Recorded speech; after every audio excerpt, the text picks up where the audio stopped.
Hoje, o tema do meu sermão, primeiramente eu quero também pedir licença aos pastores, que estão aqui presentes. Ao pastor professor, licença para poder abrir a palavra de Deus. Ao pastor Danilo, que faz parte do quarteto, que está aqui também.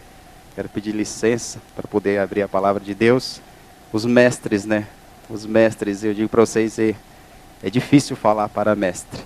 Mas vamos fazer a vontade de Deus. Abra sua Bíblia no livro de Mateus, capítulo 6, versículo 33. Mateus, capítulo 6, versículo 33.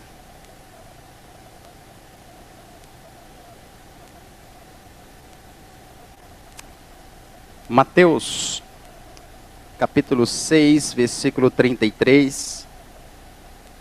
Fala muito sobre, aqui no contexto, nós estamos vivendo, esse contexto é o primeiro século, e aqui onde é escrito praticamente esse versículo, o contexto fala sobre uma sociedade. A sociedade que estamos vivendo aqui, a sociedade, os israelitas, eles estão nesse momento sendo dominados pelos romanos, no seu poder ali ibérico, nas suas forças. Também está sendo um pouco afetado através dos gregos, com a cultura, mas eles estão ansiosos, eles estão esperançosos, eles estão angustiados, esperando uma resposta.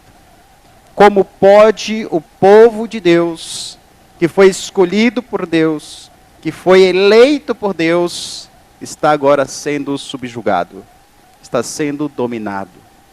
Como pode ser isso? Não conseguia entrar na mente daquelas pessoas. E aqui eles esperavam um libertador. Eles esperavam alguém que pudesse livrá-los daquela situação que estavam vivendo e passando.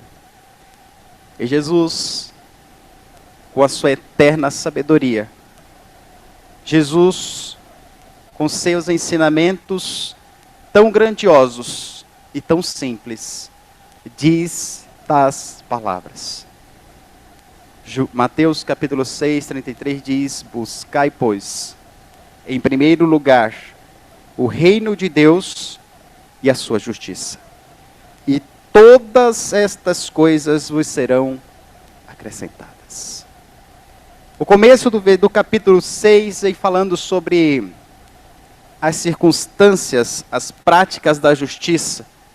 Vem falando sobre a ansiedade, lá no versículo 25, já vem falando a ansiedade e solicitude pela vida. No mundo que nós passamos e que nós vivemos hoje, a justiça ou a injustiça ainda reina até este momento. Existem na nossa sociedade brasileira, pessoas muito ricas e pessoas muito pobres.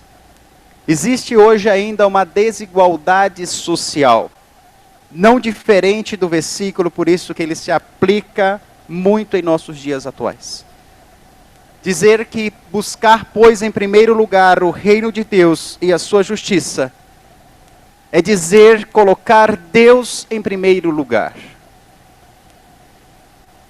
O mundo que nós passamos coloca as coisas em primeiro lugar. Coloca tudo em primeiro lugar e depois, se tiver tempo, nós colocamos Deus. O evangelho hoje ele é pregado de uma forma que muitas vezes ele tem que ser adaptado. Adaptado à nossa vida, à nossa correria, adaptado ao nosso estilo de vida. É difícil falar um evangelho eterno sendo adaptado. Buscar, pois, em primeiro lugar o reino de Deus, significa dizer que Deus, ele é soberano em nossa vida. Deus, ele é real, ele é único, ele está em primeiro lugar em tudo que nós fazemos. Hoje, o tema, ouvindo a voz de Deus. Ansiedade pela vida ou vida pelo chamado de Deus? Ansiedade pela vida ou vida pelo chamado de Deus? O que nós vamos viver? Como nós vamos viver? Deus, ele acrescenta tudo. Eu quero abrir uma aspas para dizer, se algum de vocês talvez estavam ali na Marginal Tietê ontem, por volta das 7 horas da noite, eu digo que grande parte daquele congestionamento de ontem, eu era um dos culpados. Então, se você talvez aí reclamou do congestionamento, eu era um dos culpados. Ontem, eu estava lá na empresa, e eu decidi então, um dos motoristas está de férias, e eu fui visitar uma empresa. Peguei o caminhão da empresa e tentei ir lá na empresa para fazer uma entrega. Indo para a empresa, para fazer a entrega, tudo tranquilo, tudo bem, não teve dificuldade nenhuma. O problema foi a volta. Quando eu estava voltando, que eu acessei, eu estava na Bandeirantes, que eu entrei, me posicionei para entrar no sentido marginal, todos que conhecem sabem, funila ali e vira 2 faixas só. E bem no meio da faixa, o caminhão da empresa quebrou. Num dos grandes horários de picos do trânsito de São Paulo. E eu, que conheço muito de tudo, vou dizer para vocês que eu não sei do que aconteceu com o caminhão. Eu só sei que ele quebrou e eu colocava a marcha e a marcha não entrava. Colocava, acelerava e o caminhão não andava. Imagina o medo do ser humano. Foi isso que eu senti. Os carros atrás de mim começaram a buzinar. E eu ali naquela situação, eu falei, o que fazer? Eu falei, vou fazer o que estou acostumado a fazer. Meu amigo do lado, falei, vamos orar. Vamos orar. E eu baixei minha cabeça e não tinha mecânica, não adiantava falar, se fosse a peça mais simples possível, eu não iria consertar. Porque eu não entendo nada de caminhão. Então, parei e fiz uma oração. Pedi para Deus, Senhor, me ajuda. Porque eu não sei o que fazer e nesse momento estou meio desesperado, sem saber o que fazer. Depois eu desci do caminhão, fui ver o que estava acontecendo. E olhando ali, eu vi que não dava para fazer nada. Fui acionar então o guincho para poder, mas aí já começou. O trânsito virou caos ali atrás de mim. Eu me sentindo muito culpado por todas aquelas pessoas que queriam chegar nas suas casas e eu estava impedindo a chegada daquelas pessoas em casa. Muito culpado. Ouço um barulho muito próximo. O barulho da Polícia Rodoviária Federal, Estadual. A polícia encostou atrás de mim e falou, o que está acontecendo, jovem? Também que recebi um elogio. Falou, jovem. Eu falei, olha, não sei o que está acontecendo. Mas eu tenho carteira D, tá? Tenho carteira D para dirigir caminhão. Não sei o que está acontecendo, mas quebrou. Ele falou assim, você precisa de ajuda? Logo em seguida, parou um outro caminhoneiro. E o caminhoneiro perguntou, o que está acontecendo aí? Eu falei, também não sei o que está acontecendo. Ele falou assim, você quer ser rebocado para poder parar o trânsito? Eu falei, sim, eu quero ser rebocado. Aí ele perguntei, mas quem é você? Ele falou assim, eu sou um amigo que fui enviado para você. Olha a providência de Deus. Eu sou um amigo que fui enviado para você. E ele parou o caminhão à frente do meu, e ali talvez nós saímos provavelmente lá na TV, um caminhão puxando o outro, e ele me levou até um posto, e ele depois o guincho me buscou e tudo resolvido. O que eu quero falar com essa história vivenciada ontem, é que se você busca em primeiro lugar o reino de Deus, todas as outras coisas vos serão acrescentadas. As coisas mais simples da vida. Até o guincho chegar, eu teria talvez até ser lixado ali naquele momento. Porque as pessoas hoje estão ansiosas, ocupadas, correndo. E ali eu tive o privilégio e a oportunidade, e depois o que é interessante é que eu falei assim, vou pagar algo para aquele rapaz que me ajudou tanto. E fui tirar um valor da carteira para entregar, ele falou assim, não, não, não. Não é por isso que eu vim te ajudar. A gente ajuda e só ajuda. Eu fiquei impressionado. Eu falei, se existia uma experiência que eu precisava contar, lá no sábado na minha igreja, eu acabei de vivenciar essa experiência. A proteção e o cuidado de Deus, nos simples detalhes da vida, faz a gente aumentar a nossa fé e aumentar a confiança que nós temos nesse Deus tão poderoso. Não tem como ser cristão e você dividir a sua atenção. Não tem como você dividir, talvez, qualquer coisa que seja. Se ele não tiver em primeiro lugar Deus na sua vida, você não consegue ser um cristão verdadeiro, um cristão autêntico.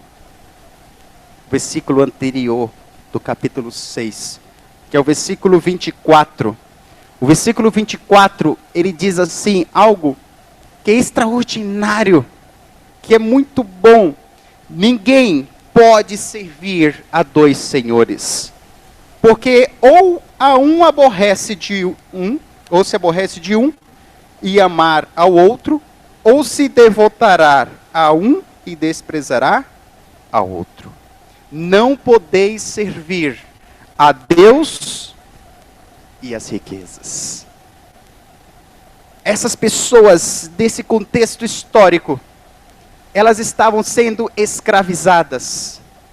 Essas pessoas tinham que pagar tributos altíssimos.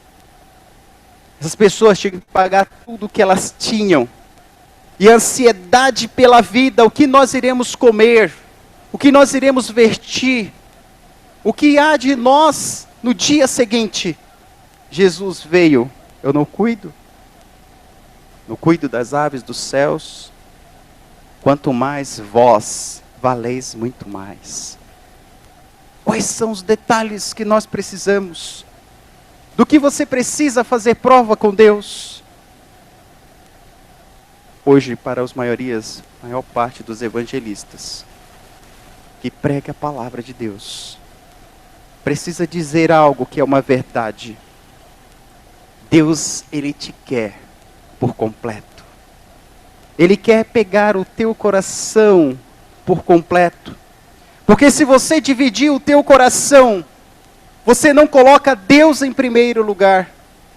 Ouvir a voz de Deus, ouvir o chamado de Deus que Ele tem para você, é se entregar por completo. Solicitude pela vida. Eu estava um pouco preocupado. Senhor, o que vai ser de nós? O que vai ser da tua igreja? Calma. Deus ainda está no controle. Deus ainda está guiando a sua igreja. Deus ainda está guiando os nossos passos. Deus ainda está guiando aquilo que nós fazemos. Um homem que se entrega verdadeiramente a Deus, um homem que entrega o seu coração a Deus. Tem um livro que eu gosto bastante, é O Homem Segundo o Coração de Deus. Tem uma frase que diz assim: um homem segundo o coração de Deus é aquele que anseia por agradar a Deus. É aquele que possui um coração que obedece a Deus. Aqui não diz uma ansiedade pela vida, é a ansiedade de servir a Deus, a ansiedade de agradar a Deus, a ansiedade de fazer a vontade de Deus. Pouco mudou desde então. Hoje a nossa sociedade materialista, a prosperidade egocêntrica se tornou um objetivo supremo. É difícil falar de fatos tão reais. Deus pede o nosso coração por completo. Deus pede a nossa vida por completo. O que fazer? Não tem como ser um acaso. não tem como ser apenas um fato, é uma realidade hoje. Servir a Deus somente nos cultos de sábado, de domingo e de quarta não é o suficiente. Você tem que ir a mais, você tem que ir além. Servir a Deus é servir a Deus por completo. Servir a Deus é estar com Deus todos os momentos, em tudo aquilo que nós fazemos. É ser um cristão 100%, 100% do nosso tempo, e quando nós vamos vir à igreja, nós voltamos para recarregar as nossas baterias. Qual é a profissão que Deus te deu? Onde Deus te colocou para ali você pregar o evangelho, para ali você ser uma testemunha dele? Um professor? Sim. Você pode ser um professor, ou você pode estar disfarçado de professor, porque na sua essência, a sua missão é salvar pessoas. E se Deus te colocou como professor, testemunhe ali onde você está, desse Deus. A cada oportunidade, a cada momento. De ser uma mãe, seja uma cristã disfarçada de mãe. Pregue e leve seus filhos a Deus. Se Deus te deu o privilégio de ser um médico, seja um cristão disfarçado de médico. Porque na sua essência, dentro do seu coração, você está cumprindo a maior missão: salvar pessoas. Se você é um empresário, você é um administrador, use o que Deus te possibilitou para pregar o evangelho. Nós passamos lá na empresa por uma experiência essa semana, minha esposa me contou.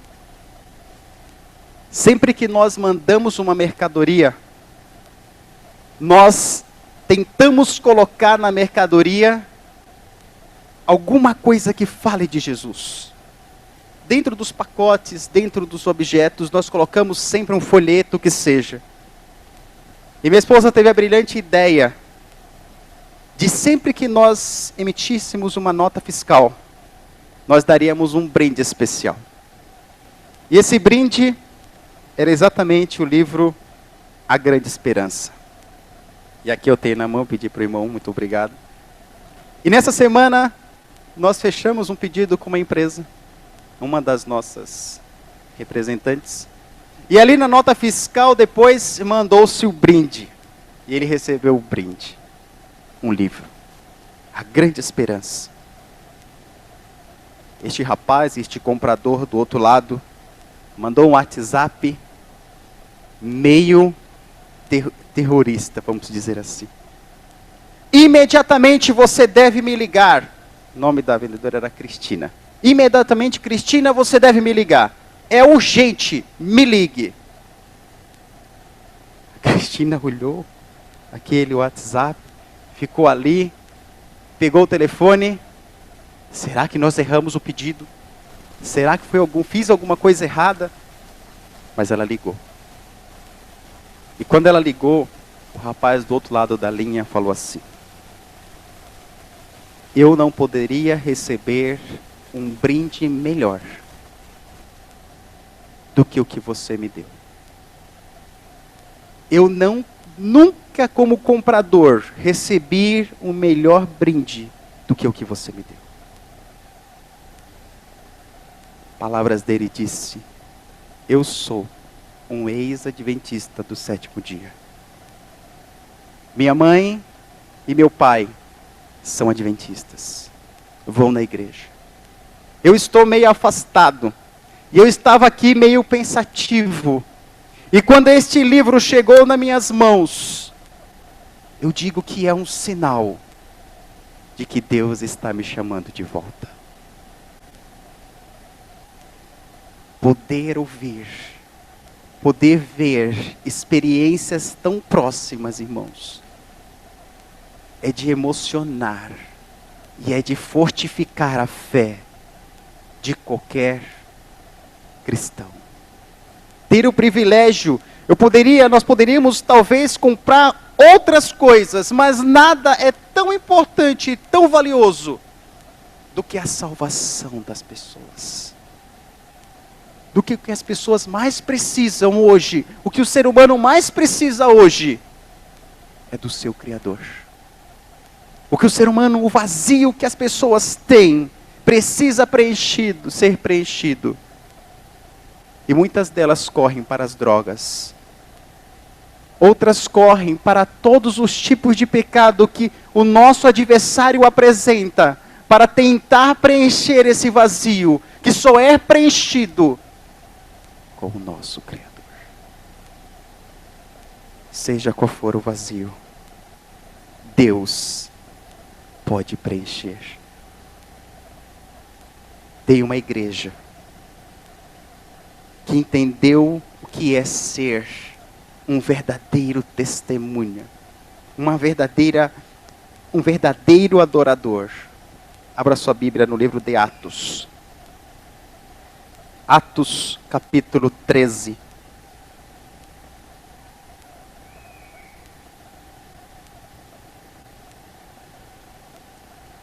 Atos capítulo 13. Desculpa, primeiro vem Romanos. Primeiro vem Coríntios. 2 Coríntios, capítulo 5, versículo 8. 2 Coríntios, capítulo 5. Capítulo 8, versículo 5. 2 Coríntios, capítulo 8, versículo 5. 2 Coríntios, capítulo 8, versículo 5.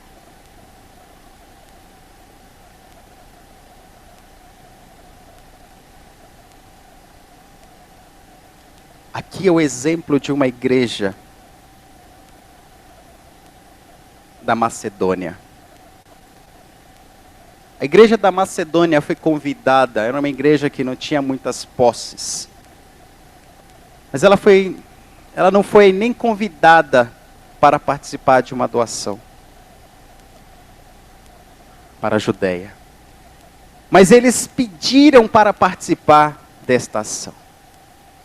E o coração dessas pessoas estavam tão mudado, tão modificado, que eles agora nesse versículo, o versículo 5 diz, como é a vida de um homem que tem um coração modificado. Versículo 5 diz assim, e não somente fizeram como nós esperávamos, mas também deram-se a si mesmo, primeiro ao Senhor, depois a nós, pela vontade de Deus. Primeiro, a Bíblia diz, primeiro ao Senhor, depois a nós. Uma igreja que precisava fazer algo, é uma igreja da Macedônia. E quando ela precisava fazer algo, o que ela fazia? Primeiro o seu coração era revestido a Deus. E quando o nosso coração coloca Deus em primeiro lugar, as outras coisas vos serão acrescentadas. Esta igreja é uma igreja vibrante. É uma igreja que nós podemos aprender. Colocar tudo à disposição de Deus. Colocar tudo. Porque nós não somos nada sem Deus. Uma igreja vibrante. Atos agora, capítulo 13, versículo 23.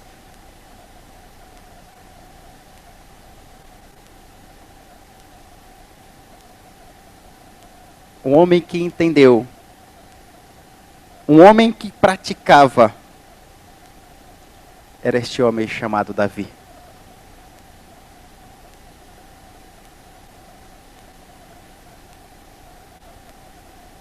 Versículo 22, 23. Diz assim, eu vou começar com 22. E tendo tirado a este, levantou-lhe o rei Davi, do qual também dando testemunho, disse, achei Davi, filho de Jessé, homem segundo o meu coração, que fará toda a minha vontade. Eu vou parar, 22. Homem segundo o meu coração, que fará toda a minha vontade. Será que estou falando nessa manhã para pessoas que poderiam colocar não o nome Davi, mas o seu nome?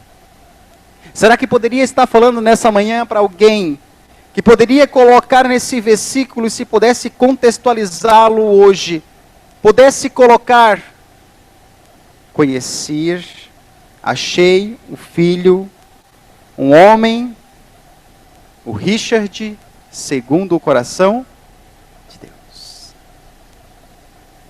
Achei o Laércio, meu amigo que está aqui. Um homem segundo o coração de Deus. Se você colocasse o seu nome nesse lugar, um homem ou uma mulher segundo o coração de Deus. O que é o coração de Deus? Quando eu coloco meu nome nesse texto bíblico, eu quero me perguntar o que é ser um homem segundo o coração de Deus. O que é um homem que coloca todas as suas prioridades aos pés do Salvador, e ser um homem segundo o coração de Deus. Um homem que ouve a voz de Deus, uma mulher que ouve a voz de Deus, que pratica a voz de Deus. Que peso é esse? Ou que alegria é essa?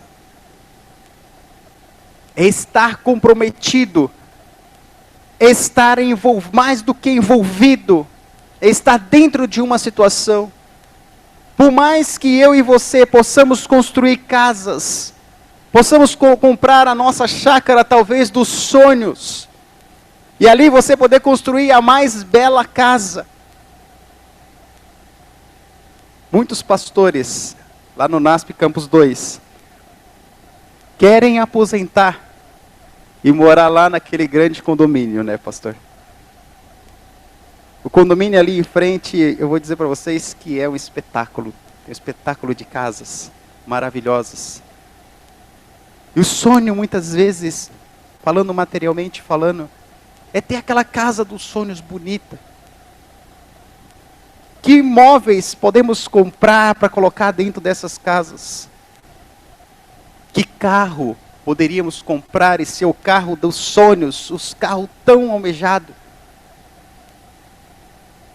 Jesus tinha muito mais. Nenhuma construção que o homem possa construir pode se comparar ao céu de onde Jesus veio. Nada. Os nossos olhos não viram. Nenhum carro pode ser melhor do que o carro que os anjos, um carro de fogo. E sabe o que é interessante? É que quando a gente para e olha a Bíblia, no texto da Bíblia mais conhecido hoje, que é João capítulo 3, versículo 16. Em João capítulo 3, versículo 16, mostra um amor inigualável. Uma entrega total. Eu vou ler João capítulo 3, versículo 16, diz assim: porque Deus amou ao mundo de tal maneira que deu o seu Filho unigênito, para que todo aquele que nele crê não pereça, mas tenha a vida eterna. Eu não acredito em predestinado, mas eu acredito em salvos. Eu e você somos salvos por Jesus, porque Ele nos amou primeiro. Ele nos ama antes mesmo de nós amar. O amor de Jesus é uma via muito grande. E essa via é de sentido praticamente único. O pastor Aguilar, em uma das suas aulas no teológico, ele falava um amor grandioso, um amor que era de cima para baixo, de cima para baixo, de cima para baixo, sem precisar de voltas. Deus, Ele te ama de uma forma fantástica. Antes mesmo de você amá-lo, Ele te ama, Ele te escolheu, Ele te separou. E Ele te dá uma herança maravilhosa. E sabe o que cabe a nós, seres humanos?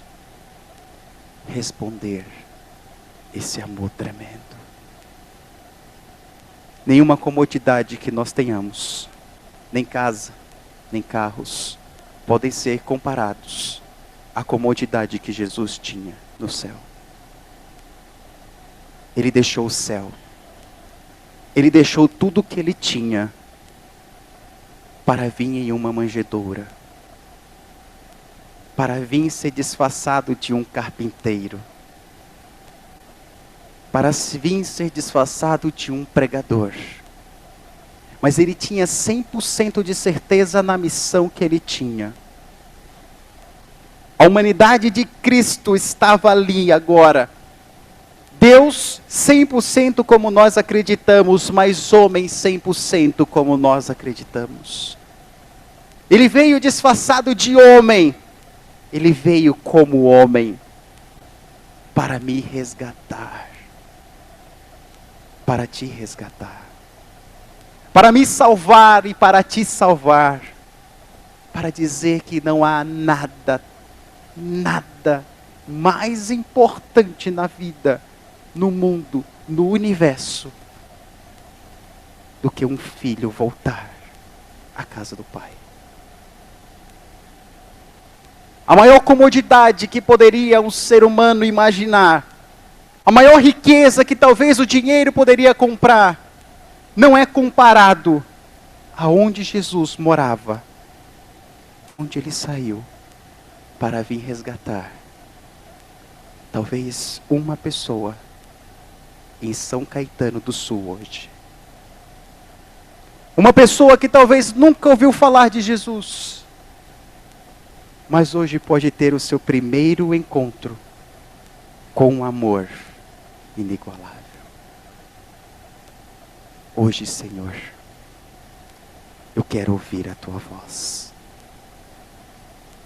Hoje, Senhor, eu quero responder o Teu chamado. Chega, Senhor, chega de eu tentar lutar com as minhas próprias forças. Chega de eu tentar lutar sozinho. Talvez se você no teu trabalho está passando por problemas. Talvez se na tua família você está passando por problemas. Apresente para Deus.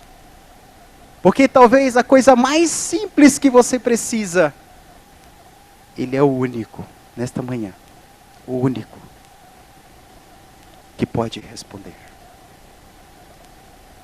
Qual é a ansiedade pela vida que você possa estar? Do que você precisa? Eu te apresento um Deus que pode responder a mais simples oração. Se você simplesmente curvar a sua fronte e orar a este Deus maravilhoso, Ele te responde. A minha oração não é melhor do que a sua oração. A oração do pastor não é melhor do que a sua oração. A oração do outro pastor não é melhor do que a sua oração. Porque qual é a melhor oração? É aquela feita de coração. Qualquer um de nós podemos orar. E esse Deus maravilhoso pode responder. Hoje. Se fosse à noite, ia ser melhor ainda para a música que nós iremos ouvir. Esta noite, este dia, esta manhã, quero ouvir a voz de Deus. Esta manhã, eu quero te perguntar, você está disposto ou disposta a ouvir a voz de Deus? A ouvir o chamado de Deus? Essa é a sua oportunidade. Enquanto o Quarteto Jerusalém canta, você pode fazer sua oração no banco, como está. Peça a Deus. E Ele te responde. De uma maneira tão simples. Porque Ele fala como eu falo. Ele ouve como eu ouço. E Ele responde como eu posso entender.